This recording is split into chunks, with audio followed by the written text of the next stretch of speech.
taking time out of your evening, and I'll tell it okay, so it doesn't feel bad. Um, yeah, I'm Jay Arthur, author of Lean Six Sigma for Hospitals, Demystified, Agile Process Innovation, and QI Macros. And I got trained in 1990 by Florida Power and Light, of all people, when I worked at the phone company here in Denver. And since then, in 1995, after they shut down the quality department because most of us weren't producing any real return, I helped my VP of Finance save $20 million in postage and $16 million in adjustments. And so once they let me go, my phone rang when I got back to my office. She says, "You want to come work for me?" And I thought, well, maybe now's the time to pivot and go out on my own. So that's what I did. And then I worked different things. I was working on consulting things, and then I did some consulting for clients. And because I'm an old software guy, programmer, I started building some tools to help me draw control charts and Pareto charts and histograms in Excel. And I would pull out my laptop and draw a control chart or a Pareto chart, and people would go, "Hey, that's cool. Where can I get that?" And I'm slow, but I'm not that fast. So I decided to turn that into a product and release that back in 1997. And then in 1999, To Err is Human came out, which is the healthcare world. The Institute of Medicine said, "Hey, healthcare kills 100,000 people a year, and we ought to do something about that." They're better at tracking it now. It's closer to 500,000, somewhere between a quarter and 500,000 people a year unnecessarily. That's like 737s a day. So that's a lot of patients, just so you know. So pay attention when you're in the hospital. Anyway, and then there was Joint Commission said, "Thou shalt draw control charts of thy core measures." And there was some email listserv because this was before Goggle came out. And so there's an email listserv, and nurses would write in and say, "How do I draw a control chart?" And 5 nurses would write back and say, "Use QI macros."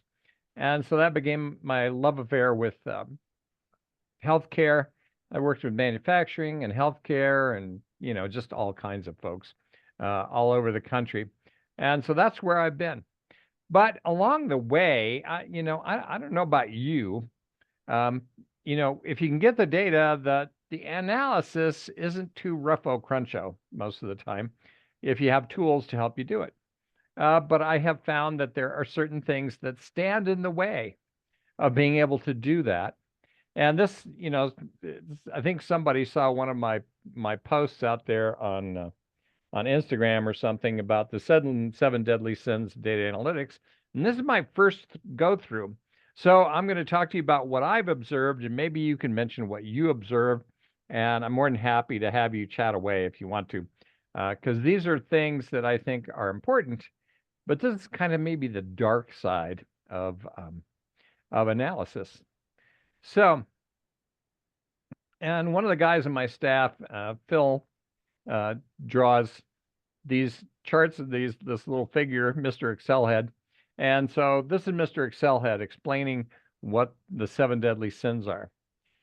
Using data that makes us feel good, collecting data without analysis, dismissing data that challenges what we think, believing data without question, hoarding data, and bending data to make it look good, and ignoring data and just going with your gut, which I think has been a common thing. So the things that get in the way of improvement are often not data, but it's humans, right? It's humans. So what I want to do is just start with these, and this is how I kind of broke them out. And I'm betting you have had lots of experience with a lot of different people out there. But very often, pride makes us want to use data that makes us feel good. And back, because when I started, it was total quality management, and then it became Six Sigma. And so there's all these vanity metrics that I think people use in these training programs, like how many people did we train? How many teams did we start? But not what are the results we're getting from this stuff? I found a website recently, Texas Lean Six Sigma.com, I believe. But they went out and they did a study of like 200 plus Six Sigma projects.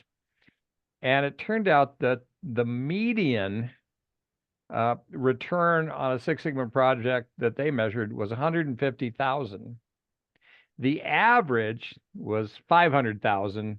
And the biggest one they had, the outlier, was 7.5 million. So this is kind of the span, but the median was 150,000. I think that's the kind of thing we could tout. And the other thing is I've found, because, working here at QI Macros, I see people come into Six Sigma and they're all rah-rah, sis boom bah, they buy a lot of licenses, they train a lot of people, and then over several years, they're, when they come in to actually upgrade their software, the numbers start to drop because not everybody is continuing or whatever. And I've also found, I talked to a lot of consultants and they have a phrase. They say, well, we trained these people and they just did one project and that was it. They have a phrase for it. They call it one and done, one and done.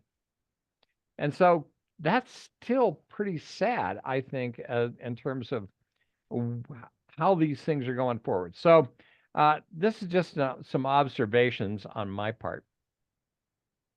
And one of the other things out here is I see a lot of these kinds of charts, which is a line chart with a trend line through it, but it has no goodness of fit metric. And so you can't really tell if it's a good fit or a bad fit or just an imaginary fit. In this case, I put an R squared on there. The R squared was 30%. So I have found that line charts with trend lines on them are often just fake news. And so we have to be very suspect of anything we see that's just, oh, here's a chart. Here's my trend line. It all got better. So I think people want to feel good. And sometimes, they just look for things that will make them feel good. So that's, pride. And then I think most companies are collecting a lot of data without any analysis. And this is gluttony. So I don't know about you, but when I go to these places, these people I've worked with, they have gallons, oodles, tsunamis of data in their financial stuff, their purchasing, their operational databases, the ERP systems. There's all this data out there. And yet nobody seems to be doing anything with it. And, Deming always said that, no, not Deming, but Duran always said most businesses are wasting between a quarter and a third of their total revenues on waste and rework. And Shigeo Shingo said your business is like a banana. It's 46% waste. So that means there's a truckload full of money sitting out there waiting to be had. So I see all this data collected, and it's kind of sad. Now, when I worked in the phone company, we had these systems that would send out reports about all kinds of systems. We had trunk forecasting, whatever. But I had a system that would print out like 10 boxes of computer printout a week. And I was like, oh my gosh, what are we doing with all this? And I talked to the people, that were actually supposed to use this data for something. And they said, well, we only look at it when we really need to for some reason. I said, well, why am I printing these 10 boxes of paper? Why don't we just stop doing that? And you can tell me when you want to print the 10 boxes of paper and I'll go get that for you. Or I could use some of the tools I had to look through the database and try and pull out just the stuff they wanted to see. So one of the things I've observed is this is one of the things that is frustrating. And I think it's because people don't know how to analyze all this data that is like a onesie, twosie, whatever kind of thing. So if you have data that looks like this, by entity, by admit date, type of denied insurance claims, we have the where, the when, and what, and how much happened. So we've got all this stuff. It's sitting out there in financial systems, but nobody was looking at it. And I worked with this group, and they'd been trying to figure this out for like almost 9 months. And I came in, they said, "Oh, are you a doctor or a nurse?" And I said, "Well, no." And that's good for you. Why? Because I'm not stuck in whatever rut of thinking that you're stuck in, and I can just look at the data and maybe we can find something. So I spent some time doing some analysis and got $5 million a year in savings. This is what I call raw data. It's line by line, event by event, whatever kind of data. And this stuff lives out there somewhere, and we just have to grab it and analyze it. And here's some other data. This is from manufacturing. This is types of machines, scrap code, description, scrap weight. So we know when it happened, where it happened, what happened, how much did we lose. And for that company, it was worth $1 million a year. And so this is the kind of data that I've found is buried in these big systems, and nobody seems to know how to get it out and analyze it. And if you do, that's great. But if not, I found that it was kind of hard to teach people how to do this. So in QI Macros, I actually built an improvement project wizard that would take that data and pivot it and draw control charts and Pareto charts and fish bones and figure out how to do it. So I'm just going to show you that real fast. See if I have that other one up here. Nope, there we go. There it is. So for example, if we have by date, by packaging line type of packaging defects, I can just take that data and I can click any two headings, and the QI macros is up here. But if you click on the improvement project wizard, it'll start pivoting that data and start to look for improvement projects buried in this data. Now, very often in manufacturing, we're trying to reduce the variation in things that are being produced, but sometimes there's other kinds of problems we can detect with this kind of analysis. And so it's just going to keep bashing through.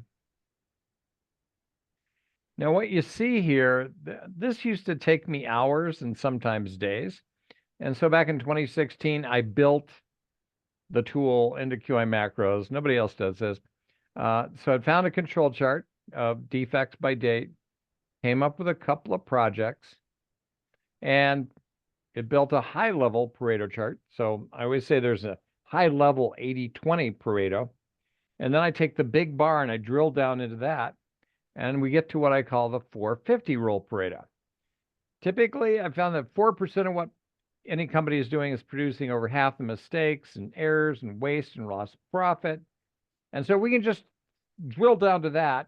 Then we can come up with a big bar on that and come up with a problem statement. And it found another project. So just to show you, it created this control chart of packaging defects by date, nice stable process. And then it did type of defects, folded flaps, bent and damaged, carton will not open. And then we find that one line is 79% of the total packaging folded flap defects. Now, that leads us to a fishbone diagram. And so the QI macros will steal any information it can find to try and invent a problem statement, because most people aren't great at writing problem statements. So anyway, this is what is found. Now, one of the things about this is all too often I find they try and bring teams together at random, ad hoc, and don't give them any direction. When you start with the data first, this leads us down a path to where we know that the problem is in line 3, and we don't need to get a bunch of other people in. We just need people in line 3 that know something about folded flap defects. And very often it doesn't take them very long to determine what to do. Now, if it keeps looking and discovers that at line 3 has most of the packaging defects. And when it drills down into there, yes, folded flaps are 40% of their total defects, and comes up with another fishbone diagram. Now, I think this one, the first one, is actually more powerful because line 3 is clearly more painful. So is it possible to start taking the data that we have embedded in these systems and really chewing it up and making some improvements. So this is what we could do with all that data, and yet most people don't know how, or they're afraid of it. And when I first did this, that healthcare data was 47,000 records. Well, I never tried to crunch 47,000 records before, but I figured out how to do it manually, and then eventually I figured out how to automate it. So how can we start to automate the things that people find a struggle? So that's one chunk of it. We got all this stuff, gluttony. So what about dismissing data that challenges what we think?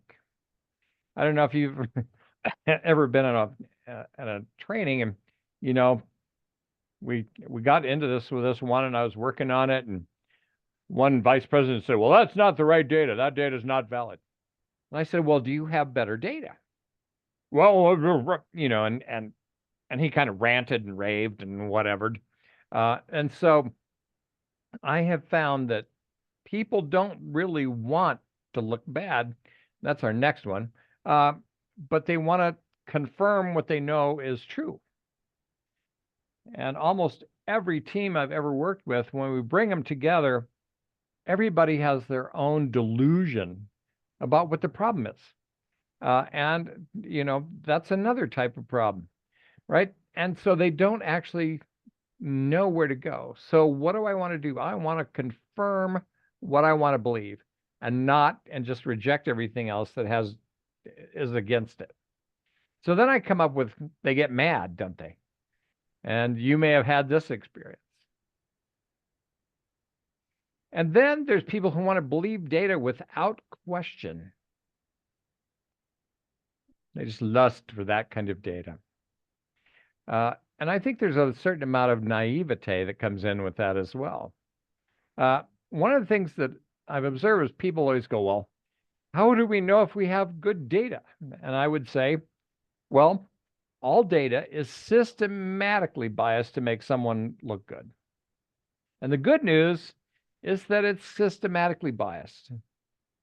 Because it's systematically biased, we can use it to improve. And they all look at me like I am out of my mind. Well, that's not the right data, right? And so people fight trying to use data to make improvements. And like the Hawthorne effect, I've found that once you start using data, it somehow gets better. Isn't that odd? So that's lust. And then people sometimes hoard data. I was working with this one team, and this one woman had data about a problem in her area, but she did not want to share it. She held it back fiercely, and there was nothing I could do to get her to hand it over, because everybody's afraid of looking bad. You might find something that they should have seen but didn't. However, most people who don't understand these tools have no way of examining their data to figure out what's going on, and so they need somebody to help them initially. This is kind of a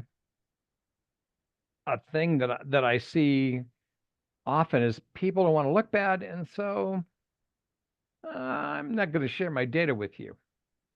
Very often, I don't know about you, there was a guy, Alan Weiss, who wrote a book called $1 Million Consulting. And he said he never works by the hour. He works by 1% of what he saves the company. And so for a while there, I had some fun. When I was going to go work with somebody, I said, "Well, I'll tell you what, why don't you give me 20% of everything we save?" And most of these companies, nobody wanted that gig. Nobody wanted to take that bet, because they all felt like they were losing money. They just didn't know how much or where. And so nobody wanted to take me up on this, give me 20% of whatever we save. And I'd have made a lot of money if we'd have done that. So we just ended up doing some training and consulting and get things done. So I've helped companies save millions and millions of dollars, and if I could add 20% of that, that would have been super. But everybody's afraid to let you go at it that way. And I'm not quite sure how Alan does it. He's a New Yorker. He just has that attitude and says, well, if you want me, then you're going to have to do this. And so that's not really been my shtick. I'd rather help people and not worry about money. All right. And then I found that a lot of people want to bend the data to make it look good. Bend the data to make it look good. I was working with US West Cellular, which was an early cellular company that was spun up by the phone company, US West. And when people would cancel their service to go to another company, they would create a type of customer. They called it a 30 disconnect 30. So it was somebody who's disconnected, but we would still give you 30 minutes a month to use our phone because you might come back. But what it did was inflated the number of customers that were out there. And the new CEO and Quest wanted things to look good, right? So, and I've seen people do this. My wife was in one group, and she's a programmer too. That's how we met. Was at the phone company. So I have fond memories of the phone company for certain things. But people came in and said, well, you need to make the data looks like this. And she said, well, I can't make the data look like that because that's not the numbers, you know? And it was, so I've seen a lot of people want you to bend data to make it look good. And of course, then if it all goes bad, they're going to punish you because, well, I never said that. So this is a cautionary tale. And one of the other things I see out there is Minitab and Excel will create randomly generated normal data. So you can literally invent data that looks great. And so I think it's very easy if people want to bend the numbers, they can just invent numbers that are going to say whatever the heck they want it to say. Does this make sense? And so this really concerns me. And I saw one fairly well-known quality person get up in front of a team and start to demonstrate himself and then used Minitab to generate some fake data. And I thought, oh my God, don't teach these people how to generate fake data. There's enough fake data out there already. All right, so long rant about a short subject. And then I think there are people who want to ignore the data and just go with their gut. My observation is that many leaders have been promoted because they were pretty good at gut feel, common sense, and trial and error. And so they detected things and made good choices and got to a certain point and, you know, got promoted. But at some point, gut feel, common sense, and trial and error no longer work. And so you need some data to move you beyond that. But unfortunately, most people sometimes just want to ignore the data. Well, my gut tells me that that can't be true. So we're going to go this way. Funniest, you know, one of my phone company stories was if you ever called the phone company, you'd sit on hold for 10 to 25 minutes. And in US West, we had 9,000 service reps, 9,000. And so once you got on there, you reach a certain point where you're going to stay because you just don't want it. You wasted too much time. And the leadership team was sold a bunch of bollocks by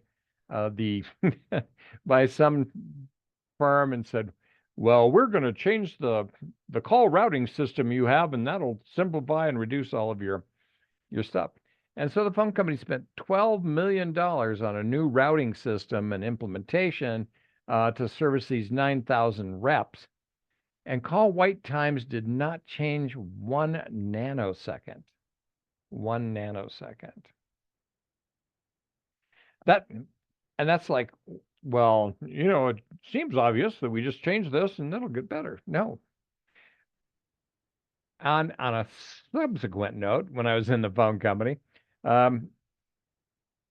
somehow we had all these calls for repair, right? And if you called to get your phone repaired, it would take up 4 days before somebody would get around to fixing your phone. And when you had landlines, that wasn't a very good thing. Nobody has a landline anymore. Now you can just walk into Verizon and say, my phone's not working. But anyway, so, but they wanted to prove that they needed more repair people in the field. More repair people in the field. Now, I didn't figure this out. I got put on this project. We all spent 2 months living in Salt Lake City. Denver's my home, Salt Lake City, in hotels and working on this thing. And after the first day, I figured it out. They just wanted to have, more people. Well, managers in general want more people. They want to grow their staff rather than shrink their staff. They shrink their staff too much, they're not needed. Anyway, so, but I realized, I said, well, we don't need more people. We need less repair. I went back and talked to my vice president, and she said, well, they're already going down this path. And I said, well, maybe we could do some analysis and figure out why we have all these repair things. Well, I don't think they want to go that way. Okay. So I wasted 2 months in Salt Lake City and the project failed, but it's one of those things. And I thought, oh my gosh, what a tremendous amount of waste. So data hallucinations, pilot error is one of them. They like to look at the most recent data point.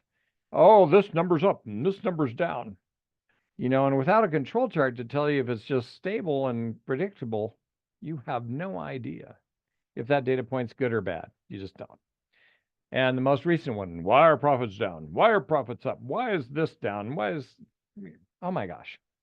And heat maps are especially a problem example of this kind of thing, where they just track the latest data point. And I know you're all familiar with that.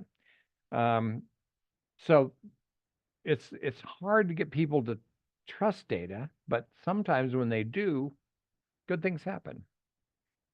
So I was at the Institute for Healthcare Improvement conference in Orlando in December, and a guy walks up to me. And he's like this much taller than me and balder than me, which is a little bit hard nowadays. But he walks up and goes, I want to thank you. I want to thank you so much. You really helped me. Shook my hand and everything else. And I said, why is that? And he said, well, I took your free Yellow Belt training online, and then I bought QI Macros, and I used it to help my company save $5 million this year. And I said, wow, that's fantastic. And he said, not only that, then we implemented your control chart dashboards, and we put those out, and now the leadership team is starting to understand that they can tell if things are behaving normally or something's starting to go awry, and they could more accurately focus their work as leaders. And I said, oh my gosh, that's fantastic.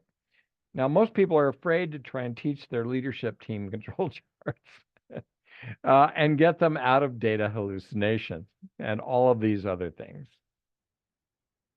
So that's a high-speed tour through the idea that I had about, the 7 deadly sins, and most of them are people-related. They are not data-related. And so I think everybody can go from gut feel, common sense, and trial and error, collecting data, analyzing data, improving, and we could get to hassle-free quality. And my concern is we don't train enough people quickly and help them get to results. Now, not too long ago, I wrote this book, Agile Process Innovation and Hacking Lean Six Sigma for Results. And I give this away for free on the website as well. And you can, let's see, I think there's probably somewhere in here. Oh, there's a chat number. Oh, look. Let's see, where are we at? Yeah, so I think QIMacros.com/PDF/agile process innovation.pdf. I think that's it. That should get you to the book, and you can download that for free. So, what questions can I answer about the idea of 7 deadly sins? Does any of that make sense to all of you? Do you have examples of your own? Feel free to chime in.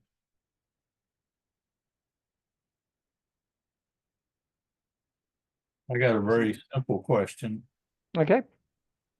What was this guy? What do you name this guy? Excel or something like Mr. that? Excel Head. Is that because his head is shaped like an egg? Yeah. Okay. Took me a while to get that, but finally did. Well, my guy Phil has sort of this cartoon sensibility. When I said, well, I want to do Mr. Excel Head. And he said, oh, Excel Head. And so he made his head like a egg. All right. Yep. So who has questions about the 7 deadly sins of data analytics or about QI macros? Or it's just a silly presentation that Jay dreamed up, and you're all going, oh my God, what was he thinking?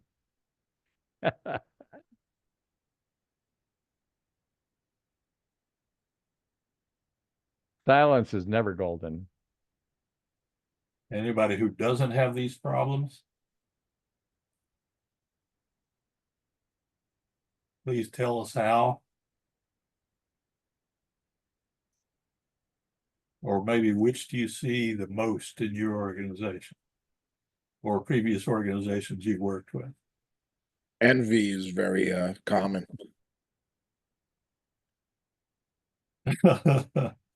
At all levels of the organization or only certain levels or certain departments? I've worked in research and in organizations, but even in laboratories, envy is something that pops up. Well, that's got to be dangerous in a research area, I would think, or in a laboratory area. Yeah, so when you need data to get funding, envy can play a big part. Yeah. Yeah, I always remember the old story about, if you test, you don't get the results you expect, you test again, right? But if you test and you get the results you expect, you don't bother to retest to make sure that maybe that wasn't wrong. Or maybe you don't have a big enough sample size to determine that you did it correctly. Yeah. Who was the woman who had the blood test that was supposedly going to save the world? They eventually figured out that that's not right. Amazing story. I think repeatability died with chivalry. Say again? Maybe repeatability died with chivalry. Yeah. Well, it's entirely possible. Yeah, we're in such a hurry these days too. Does anybody have any thoughts on how do we get more people to embrace using data to solve problems and make informed decisions? Or are we just going to be stuck in the last century doing things, manually and slowly and arbitrarily? And what are some thoughts you have about how do we get more people involved?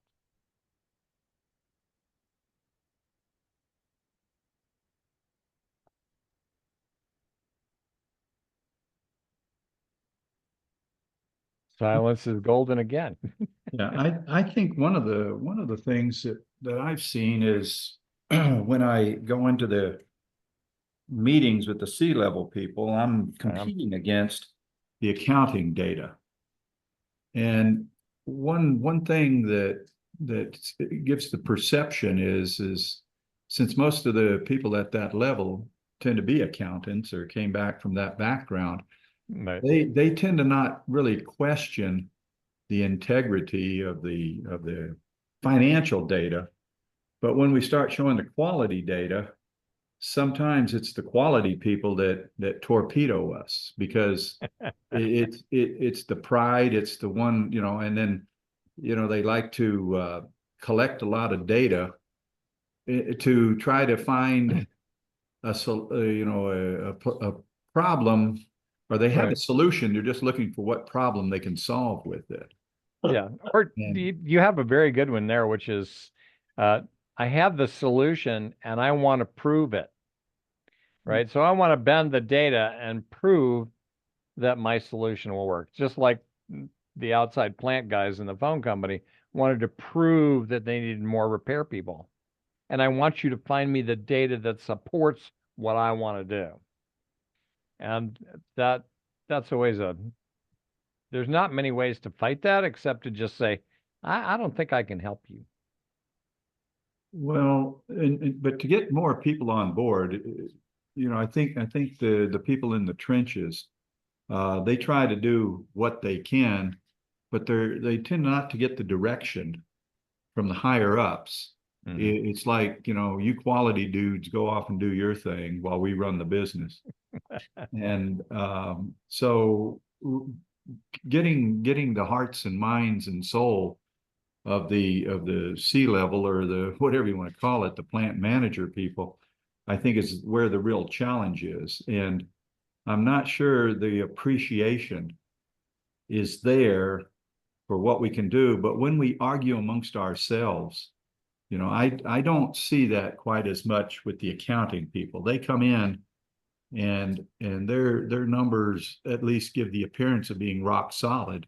But yet It's not, but yeah, but when the quality people themselves, I see that a lot. Like when we start looking at audit results, be it whoever the auditor is, it's immediately the quality people start attacking that person, that's not true. But yet when that person is gone, they all say the same thing as to what the problems are.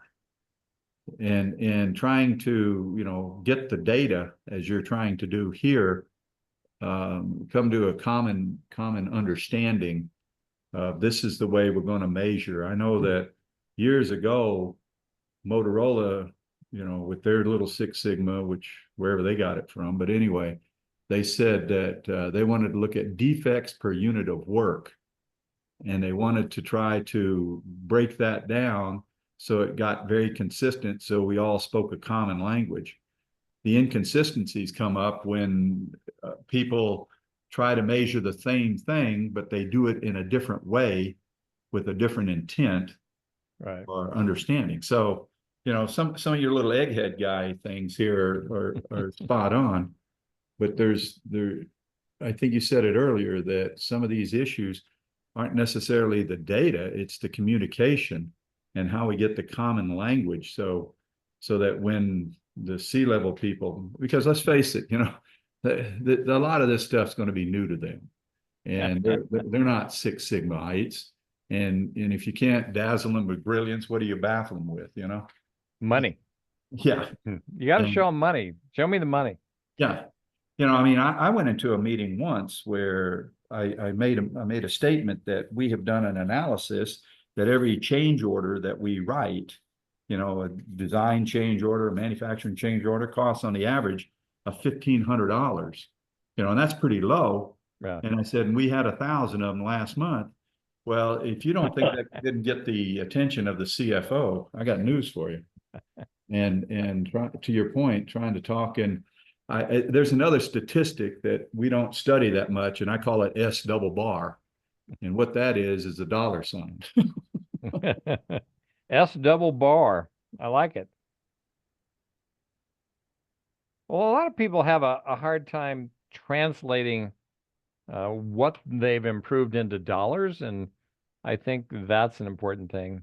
Well, one of the things that worries me is in the quality improvement world, we always talk about getting top leaders to walk the walk and talk the talk.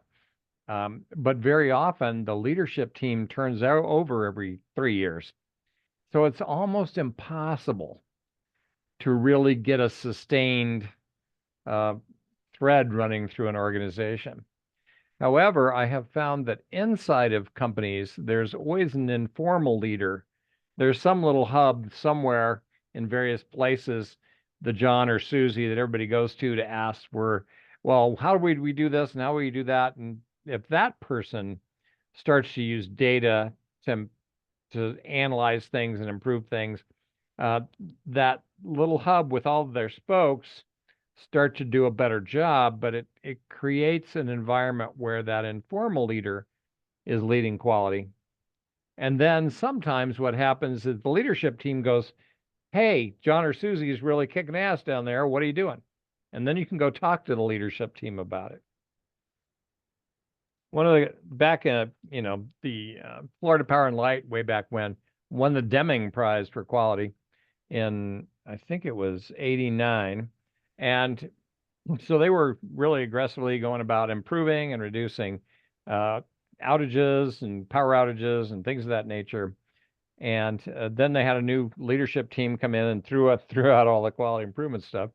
And then they had a new leadership team come back in.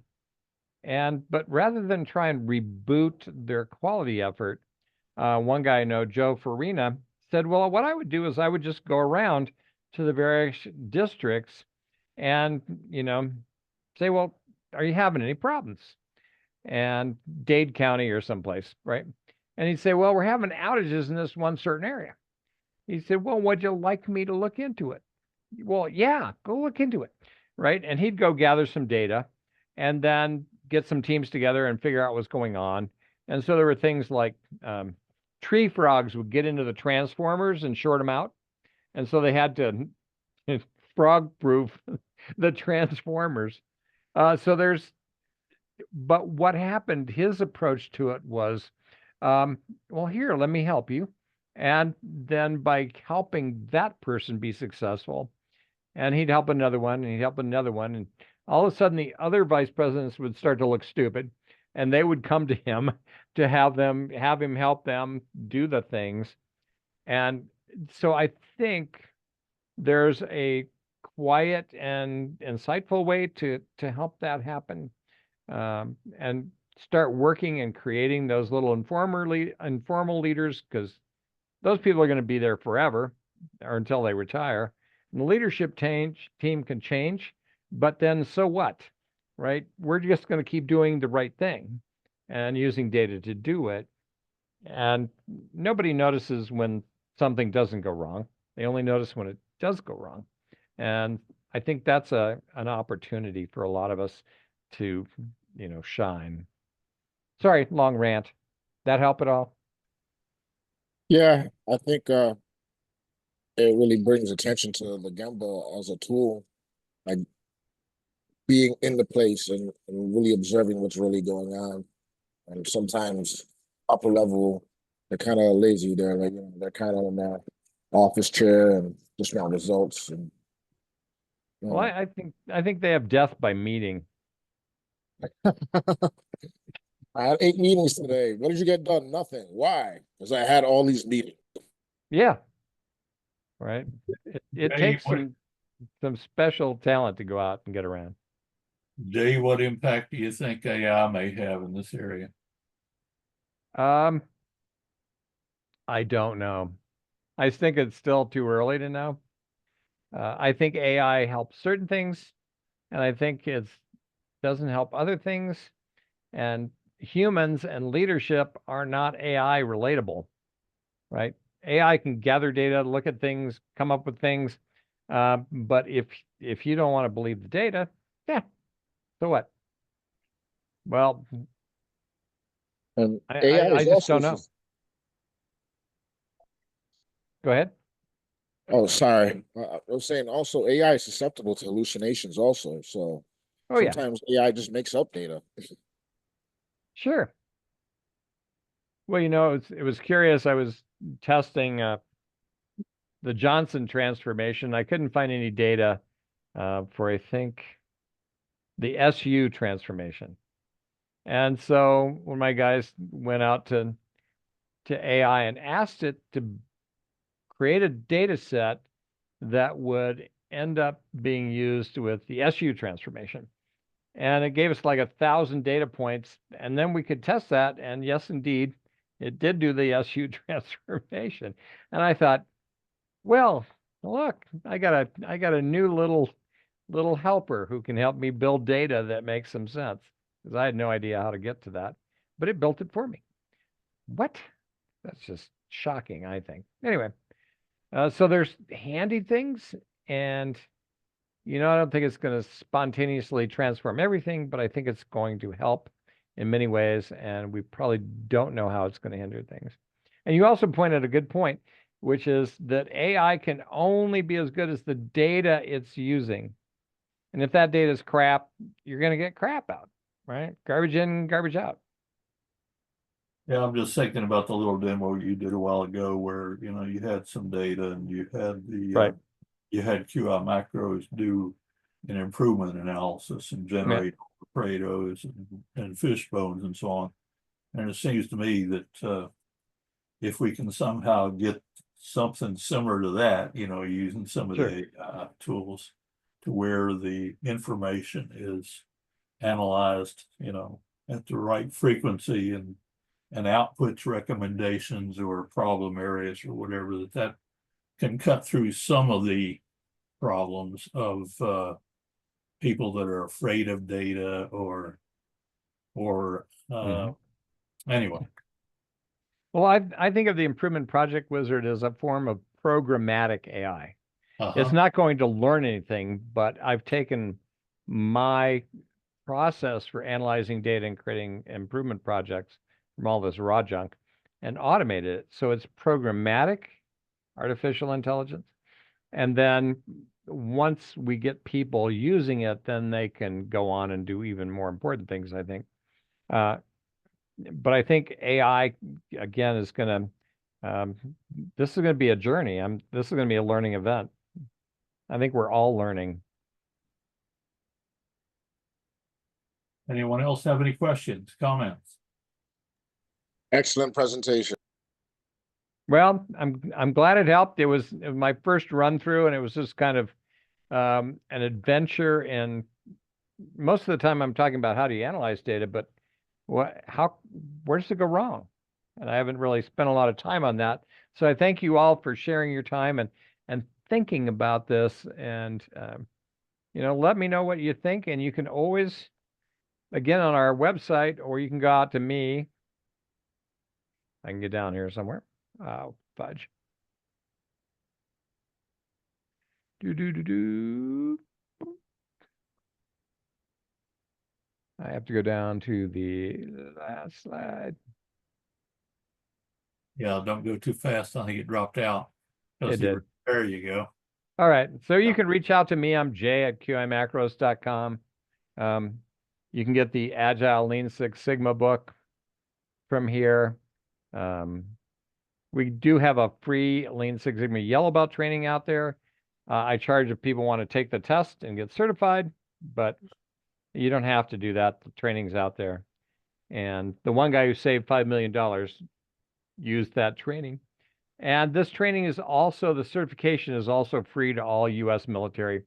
So if you know anybody in the military who wants to learn about Six Sigma and get certified, send them on out there. And we're more than happy to help our military learn key skills that they can use in business. Thanks, Jay, for allowing us to be your pilot run. Hey, well, thanks for the idea. Yeah. For everyone else, again, a reminder, our next meeting will be on April the 17th. And our topics will be AI in auditing and strategic planning. So see you then. Good night. Night. Thank you. Bye-bye.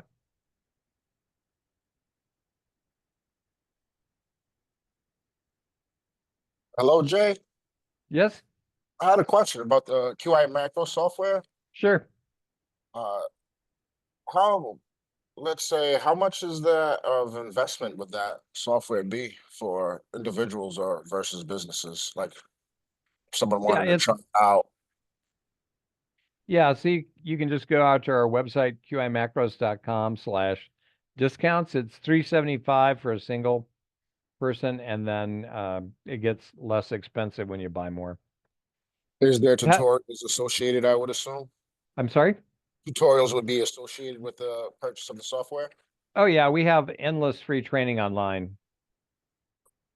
So Excellent. let me show you that. I just stopped sharing, but let me put it back up there. Yeah, so on our website, we have free training, video tutorials. We have a teach yourself QI macros for manufacturing, so people can learn how to use it in about an hour. We have videos for each one of our tools, like the Improvement Project Wizard. And where am I? There we go.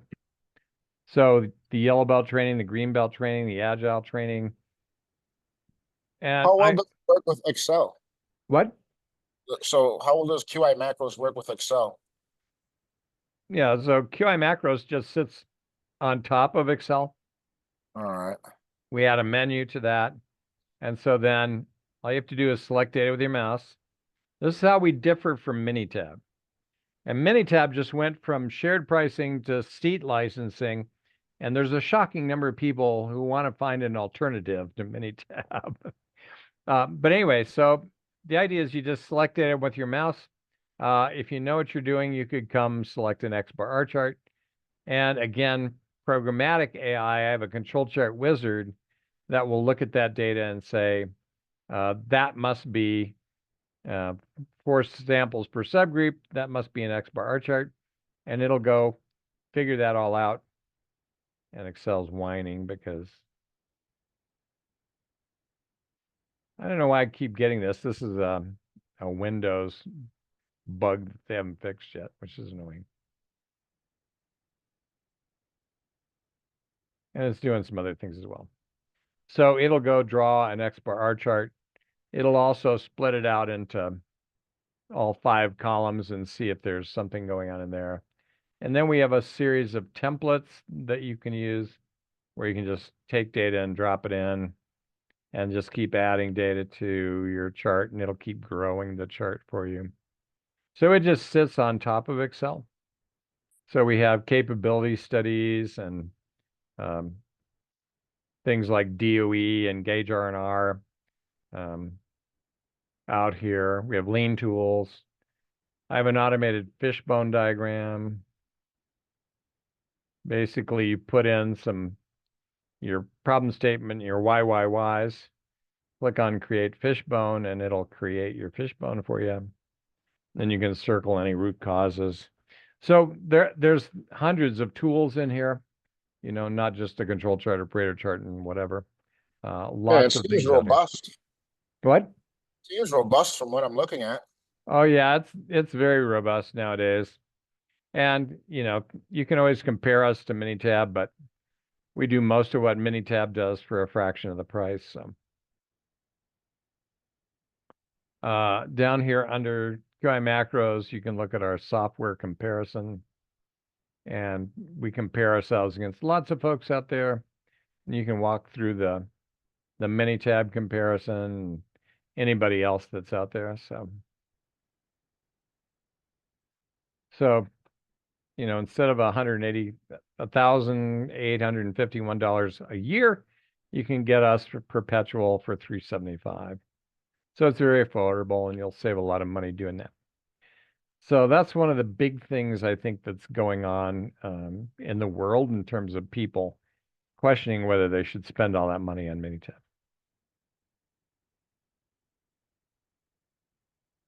Questions about that? Oh, thank you. That's excellent. I'm gonna look into it. Okay. And again, out on our website, you can just see where it says free 30-day trial. You can download a free 30-day trial. And then usually on any one of our pages, let's see. I think I don't quite have it small enough. We usually have a chat with QI macros, but it's offline at the moment because everybody's gone home for the day, by the way. All right. Any other questions I can answer? Oh, thank you. It's been very enlightening presentation. Okay. Well, glad it worked for you. And thanks for all your time and attention because I appreciate it. All right. That's about it, I think. All right. Thank you all. Whoops. I don't want to share. I want to stop sharing. That's what I want to do. I want to stop sharing. All right. Thank you all. Have a great night.